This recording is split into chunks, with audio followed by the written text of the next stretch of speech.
Hello ladies and gentlemen, welcome back. Force here, and today I'll be covering new PC releases from November the 4th to November 10th.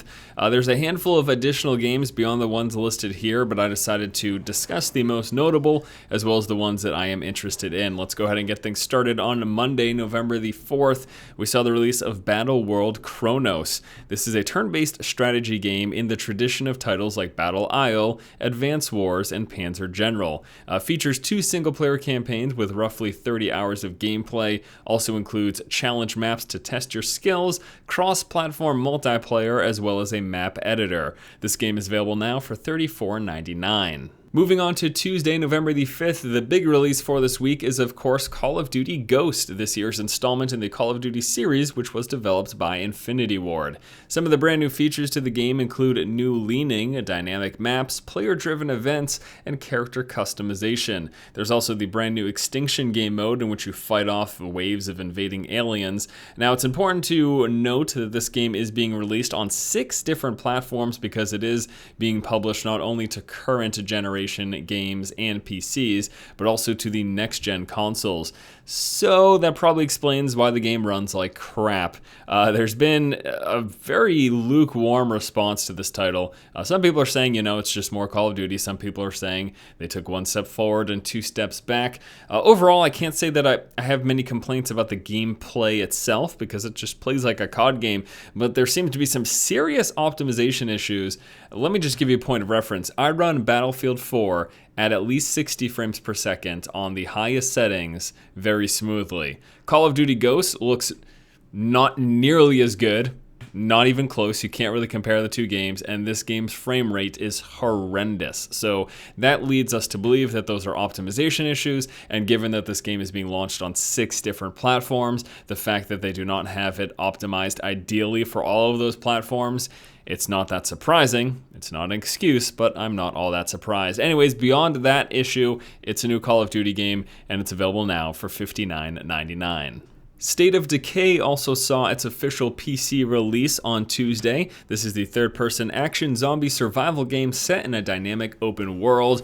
I love it. Love it, love it, love it. Spent a bunch of time with it so far this week. I've done a checkout video on it, so if you'd like to get a general idea of what the game is all about, definitely give that game a look. One of my favorite zombie games ever. It's just a very, very well put together title. Now, even though I just said that, it's got some issues, it's got some bugs, the story isn't the greatest, there's moments of glitchiness, and the keyboard and mouse controls weren't very good, but I'm playing with a controller.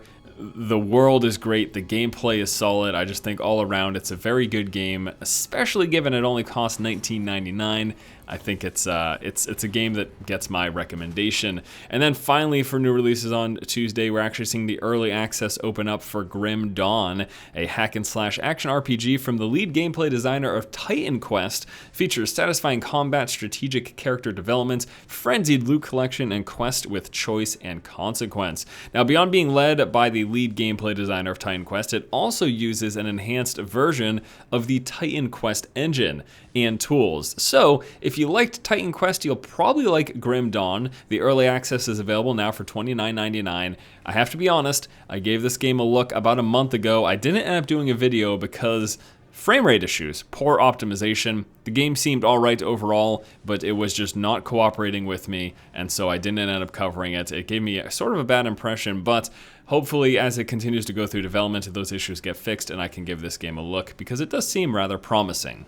Now on to Wednesday, November the 6th, we're seeing early access to the title Blackguards, a turn-based strategy RPG where you play as a band of misfits and criminals who are the last hope of a threatened world. Some of the key features of this game include over 180 unique battle maps totaling over 40 hours of gameplay. There are 5 unique characters, standard mage and warrior type classes, with 40 special abilities and over 90 spells available to those characters. There's also interactive environmental objects in the game. Turn-based strategy seems like it could be pretty good. You can buy yourself into the early access right now for $24.99. And finally, for this week's notable new releases on Friday, November the 8th, Poof vs. the Cursed Kitty. hang in here for a minute. It actually looks pretty good. It's a mix between tower defense and platforming action. The game focuses on hardcore gameplay, tight controls, and choices, and is inspired by games such as Mario Bros. Arcade, Orcs Must Die, and Super Crate Box. The title features 108 missions with 36 upgrades, 12 unique enemies, including ogres, ghost dragons, slug dogs, and gigantic flies. You know, it's cartoony, it's kind of funny, but it looks like it's a well put together game, and it looks like it could be very solid. Unfortunately, I don't have a price for that at the moment, but once again, that will be available on this Friday. And that's going to do it for notable new releases for this week on the PC. Let's go ahead and wrap up by talking about my planned content. So I've already done one video for Call of Duty Ghost. I covered the extinction mode, and it was pretty fun. After I did that video, I spent some time with the multiplayer. That's when I really ran into those frame rate issues that were just horrendous. And it's not just me, it's not just my rig. This is an optimization problem. It is being expressed across the board on a multitude of platforms. The Call of Duty Ghost has some major frame rate issues that makes it difficult to play. Even Total Biscuit put up a video talking about it. He's running with SLI'd Titans, some of the best video cards on the market at the moment, and he is having frame rate issues. So again, it's a problem with optimization, not with specific rigs. At least that's the impression. So if that gets panned out, I'll spend some more time with the multiplayer. I'm gonna try periodically hopping in, and I may do some coverage on that. The single player campaign, I don't really know what I could do for video coverage, so that's not likely to happen.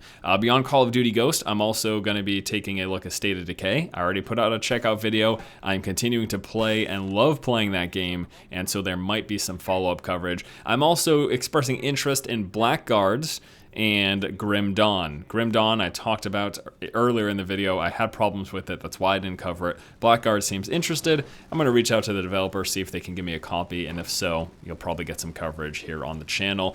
And that is going to do it for this video, covering new PC releases and my planned content for this week of November the 4th to November the 10th. Thank you guys so much for watching. If you like the content, please subscribe, and as always, keep watching and keep owning. How's it going? I'm almost there. We'll crack open a cold one for you.